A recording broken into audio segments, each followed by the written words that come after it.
ನಮಸ್ಕಾರ.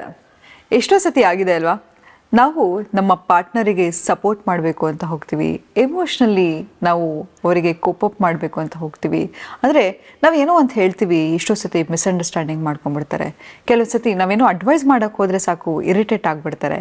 ಯಾಕೆ ಹೀಗಾಗತ್ತೆ, ಯಾಕೆ ಅವ್ರ ಬಿಹೇವಿಯರ್ ಹೀಗೆ ಚೇಂಜ್ ಆಗುತ್ತೆ ಅಂತ ಹೇಳಿದ್ರೆ, ನೋಡಿ, ಪಾರ್ಟ್ನರ್ಶಿಪ್ ಅನ್ನೋದು ಅದಕ್ಕೇನೆ ಅಲ್ವಾ. ಕಷ್ಟ ಆಗಲಿ ಸುಖ ಆಗಲಿ ಇಬ್ಬರು ಜೊತೇಲಿರಬೇಕು ಅನ್ನೋದು. ಆದರೆ ಕೆಲವು ಸತಿ ಏನಾಗ್ತಾ ಹೋಗುತ್ತೆ, ಟೈಮ್ ಕಳೆದಂಗೆ ನಮ್ಮ ರಿಲೇಷನ್ಶಿಪ್ ಬಾಂಡಿಂಗ್ ಕಮ್ಮಿ ಆಗ್ತಾ ಹೋಗುತ್ತೆ. ಯಾಕಂತ ಅಂದರೆ ರಿಲೇಷನ್ಶಿಪ್ಪು ನಾವು ಹೇಗೆ ನಮ್ಮ ದೇಹಕ್ಕೆ ವರ್ಕೌಟ್ ಮಾಡ್ತೀವಿ, ಹೇಗೆ ಪ್ರತಿಯೊಂದು ನಿತ್ಯ ನಮ್ಮ ಬಗ್ಗೆ ನಾವು ಕಾಳಜಿ ತಗೋತೀವಿ, ಹಾಗೆ ಸಂಬಂಧಕ್ಕೂ ಕಾಳಜಿ ತಗೋತಾ ಹೋಗಬೇಕು. ಯಾವಾಗ ನಾವು ಅದಕ್ಕೆ ಬಿಡು, ಹೇಗಿದ್ರು ಮದುವೆ ಆಯ್ತಲ್ಲ, ಹೇಗಿದ್ರು ನನ್ನ ಜೊತೆ ಇದ್ದಾಳಲ್ಲ, ಇದನ್ನು ಗ್ರಾಂಟೆಡ್ ಆಗಿ ನಾವು ತಗೋತಾ ಹೋದರೆ ಖಂಡಿತವಾಗ್ಲೂ ರಿಲೇಷನ್ಶಿಪ್ಪು ಮಾಸೋದ್ರಲ್ಲಿ ಡೌಟೇ ಇಲ್ಲ. ಈಗಲೂ ನಾವು ನೋಡ್ತಾ ಇದ್ದೀವಿ, ಎಷ್ಟೊಂದು ಡಿವೋರ್ಸ್ ಆಗ್ತಾ ಇದೆ, ಬ್ರೇಕಪ್ ಆಗ್ತಿದೆ. ಯಾಕಪ್ಪ ಅಂತ ಹೇಳಿದ್ರೆ, ಒಬ್ಬ ವ್ಯಕ್ತಿ ಕೂಡ ಎಂಥದೇ ಒಳ್ಳೆ ವ್ಯಕ್ತಿಯಾಗಿರಲಿ, ಯಾವಾಗ ನಾವು ಅವರ ಒಟ್ಟಿಗೆ ಡಿಸ್ರೆಸ್ಪೆಕ್ಟ್ಫುಲ್ ಆಗಿ ಮಿಸ್ಬಿಹೇವ್ ಮಾಡೋದಾಗಿರ್ಬೋದು, ಅವರನ್ನು ಗ್ರಾಂಟೆಡ್ ಆಗಿ ತಗೋತಾ ಹೋಗ್ತೀವಿ, ಖಂಡಿತವಾಗ್ಲೂ ರಿಲೇಷನ್ಶಿಪ್ ಮುರಿಯುತ್ತೆ. ಯಾಕಂತ ಹೇಳಿದ್ರೆ ನಾವೆಲ್ಲರೂ ಮನುಷ್ಯರು, ನಾವು ಪ್ರತಿ ಸತಿ ನಮ್ಮ ಬಿಹೇವಿಯರ್ ಚೇಂಜ್ ಆಗ್ತಾ ಹೋಗುತ್ತೆ, ನಾವು ಎವಲ್ಯೂಷನ್ ಆಗ್ತಾ ಹೋಗ್ತೀವಿ ಹೊರತು ನಾವು ಹಾಗೆ ಇರ್ಲಿಕ್ಕೆ ಹೋಗಲ್ಲ. ಆದರೆ ಎಷ್ಟೇ ವ್ಯಕ್ತಿ ಯಾರೇ ನಿಮ್ಮನ್ನು ತುಂಬಾ ಪ್ರೀತಿಸ್ತಾ ಇರಲಿ, ನಿಮ್ಮ ಮೇಲೆ ಪ್ರಾಣನೇ ಇಟ್ಕೊಂಡಿರಲಿ, ಯಾವಾಗ ನೀವು ಅವರನ್ನು ಗ್ರಾಂಟೆಡ್ ಆಗಿ ತಗೋತೀರಾ, ಡಿಸಪಾಯಿಂಟ್ ಮಾಡ್ತಾ ಹೋಗ್ತೀರಾ, ಆ ಪ್ರೀತಿ ನಶಿಸೋದ್ರಲ್ಲಿ ಡೌಟೇ ಇಲ್ಲ. ಆದರೆ ಕೆಲವು ಸತಿ ನಮ್ಮ ಪಾರ್ಟ್ನರಿಗೆ ಹೇಗೆ ನಾವು ಸಪೋರ್ಟ್ ಮಾಡಬೇಕಾಗತ್ತೆ, ಕೆಲವು ಸತಿ ನಾವೇನೋ ಹೇಳಿದಾಗ ಅವ್ರು ಏನೋ ಅಪಾರ್ಥ ಮಾಡಿಕೊಂಡು ಇರಿಟೇಟ್ ಆಗ್ತಾರೆ, ಹೇಗೆ ಆಪ್ರೇಟ್ ಮಾಡೋದು, ಅವರ ಸೈಕಾಲಜಿಯನ್ನು ಹೇಗೆ ಅರ್ಥ ಮಾಡ್ಕೊಳ್ಳೋದು ಅನ್ನೋದಿದ್ರೆ ಇವತ್ತಿನ ಟಾಪಿಕಲ್ಲಿ ನಾನು ಮಾತಾಡ್ತಾ ಹೋಗ್ತೀನಿ. ನೋಡಿ, ಪ್ರತಿಯೊಬ್ಬರ ಮನುಷ್ಯನಲ್ಲೂ 3 ಬಿಹೇವಿಯರ್ ಮೋಡ್ ಇರುತ್ತೆ. ನಾವು ಹೇಗೆ ನಮ್ಮ ಪ್ರಾಬ್ಲಮನ್ನು ಕೋಪಿಂಗ್ ಮೆಕ್ಯಾನಿಸಮ್ ಹೇಗಿರುತ್ತಪ್ಪ ಅಂತ ಹೇಳಿದ್ರೆ, ಒಂದು ಎಮೋಷ್ನಲ್ ಮೋಡ್. ಕೆಲವು ಸತಿ ನಮ್ಮ ಪಾರ್ಟ್ನರ್ ತುಂಬಾ ದುಃಖವಾಗಿರ್ತಾರೆ, ನಾವು ಏನೋ ಹೋಗ್ಬಿಟ್ಟು ಅವರಿಗೆ ಲಾಜಿಕಲ್ ಸೊಲ್ಯೂಷನನ್ನು ಕೊಟ್ಟರೆ ಆಗ ಇರಿಟೇಟ್ ಆಗುತ್ತೆ. ಎಮೋಷ್ನಲ್ ಮೋಡ್ ಹೇಗಿರುತ್ತಪ್ಪ ಅಂತ ಹೇಳಿದ್ರೆ, ನಮ್ಮ ಜೊತೆ ಯಾರೋ ಒಬ್ಬರು ಕೂತ್ಕೊಂಡು ಎಂಪಥೆಟಿಕ್ ಆಗಿ ಅಂತ ಹೇಳಿದ್ರೆ ಏನು ಸೊಲ್ಯೂಷನ್ ಬೇಕಾಗಿರಲ್ಲ, ನಮಗೆ ಗೊತ್ತಿರುತ್ತೆ, ಈಗ ನಮಗೆ ಪ್ರಾಬ್ಲಮ್ ಇದೆ ಅಂತ ಹೇಳಿದ್ರೆ ನಮ್ಗೆ ಸೊಲ್ಯೂಷನ್ ಗೊತ್ತಿರಲ್ವಾ.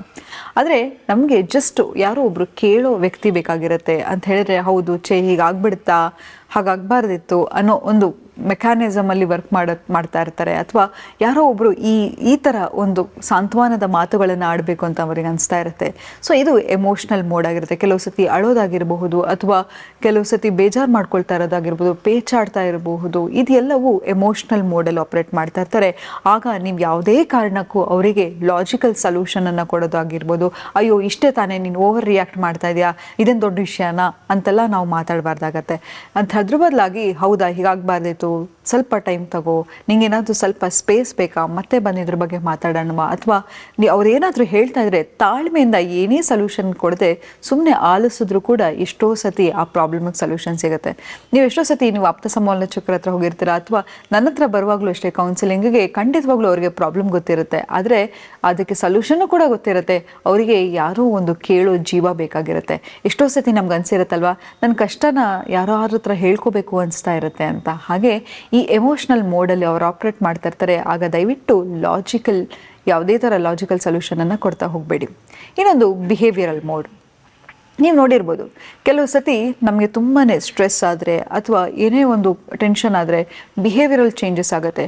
ಎಕ್ಸಾಂಪಲ್, ಕೆಲವು ಸತಿ ನಮಗೆ ದುಡ್ಡಿರಲ್ಲ ಅಂತ ಅನಿಸುತ್ತೆ, ಆದರೂ ಕೂಡ ನಾವು ಹೋಗಿ ಅನ್ನೆಸೆಸರಿ ಯಾವುದಾದ್ರೂ ಒಂದು ವಸ್ತುಗಳನ್ನು ಖರೀದಿ ಮಾಡೋದಾಗಿರ್ಬೋದು, ಓವರಾಗಿ ಶಾಪಿಂಗ್ ಮಾಡೋದಾಗಿರ್ಬೋದು, ಹೆಚ್ಚಾಗಿ ಸ್ವೀಟ್ ತಿನ್ನೋದಾಗಿರ್ಬೋದು, ಅಥವಾ ಹೆಚ್ಚಾಗಿ ಮೊಬೈಲನ್ನು ಯೂಸ್ ಮಾಡೋದಾಗಿರ್ಬೋದು, ಹೆಚ್ಚಾಗಿ ಕನ್ನಡಿ ಮುಂದೆ ಟೈಮ್ ಸ್ಪೆಂಡ್ ಮಾಡೋದಾಗಿರ್ಬೋದು, ಏನೋ ಒಂದು ಬಿಹೇವಿಯರಲ್ ಚೇಂಜಸ್ ಆಗ್ತಾ ಹೋಗುತ್ತೆ.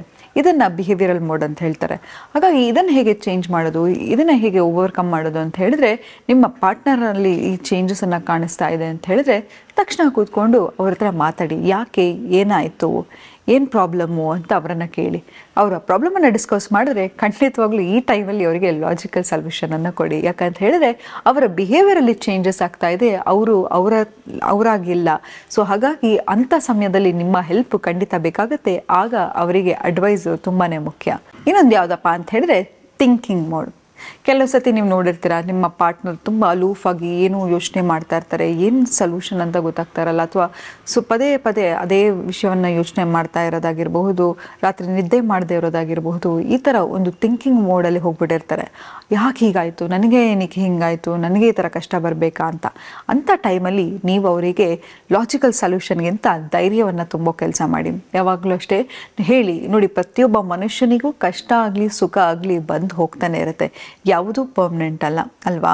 ಈಗ ನಾನು ಬೆಳಗ್ಗೆ ನಗ್ತಾ ಇದ್ದೀನಿ ಅಂತ ಹೇಳಿದ್ರೆ ಇಡೀ ದಿನ ನಗಲಿಕ್ಕೆ ಸಾಧ್ಯ ಇಲ್ಲ, ಬೆಳಗ್ಗೆ ಅಳ್ತಾ ಇದ್ದೀನಿ ಅಂತ ಹೇಳಿದ್ರೆ ಇಡೀ ದಿನ ಅಳ್ಲಿಕ್ಕೆ ಸಾಧ್ಯ ಇಲ್ಲ. ನಮ್ಮ ಎಮೋಷನ್ಸು ಬರ್ತಾ ಇರುತ್ತೆ ಹೋಗ್ತಾ ಇರುತ್ತೆ. ಮತ್ತು ನೋಡಿ ನಾವು ಇವಾಗ ಏನಾಗಿದೆಯಪ್ಪ ಅಂತ ಹೇಳಿದ್ರೆ ಟಾಕ್ಸಿಕ್ ಪಾಸಿಟಿವಿಟಿ ಅಂತ ಹೇಳ್ತಾರೆ.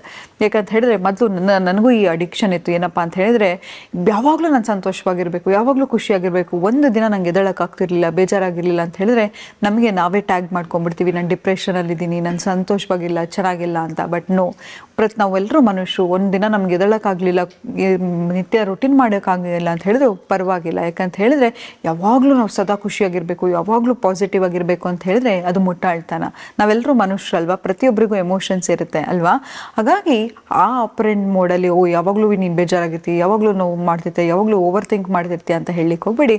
ಅದ್ರ ಬದಲಾಗಿ ಆ ಟೈಮಲ್ಲಿ ನೀವು ಅವರಿಗೆ ಧೈರ್ಯ ತುಂಬೋ ಕೆಲಸ ಮಾಡಿ. ಈ ಥರ ಇದೆಲ್ಲ ಒಂದು ಮಾಡ್ತಾ ಹೋದರೆ ನಿಮ್ಮ ಸಂಬಂಧ ಸ್ಟ್ರೆಂತ್ ಆಗ್ತಾ ಹೋಗುತ್ತೆ. ನೀವು ನಿಮ್ಮ ಪಾರ್ಟ್ನರ್ ಒಟ್ಟಿಗೆ ತುಂಬ ಸಂತೋಷವಾಗಿರ್ಬೋದು, ಖುಷಿಯಾಗಿರ್ಬೋದು ಅಂತ ಹೇಳ್ತಾ ಇವತ್ತಿನ ಸಂಚಿಕೆನ ನಾನು ಮುಕ್ತಾಯಗೊಳಿಸ್ತಿದ್ದೀನಿ. ಧನ್ಯವಾದಗಳು.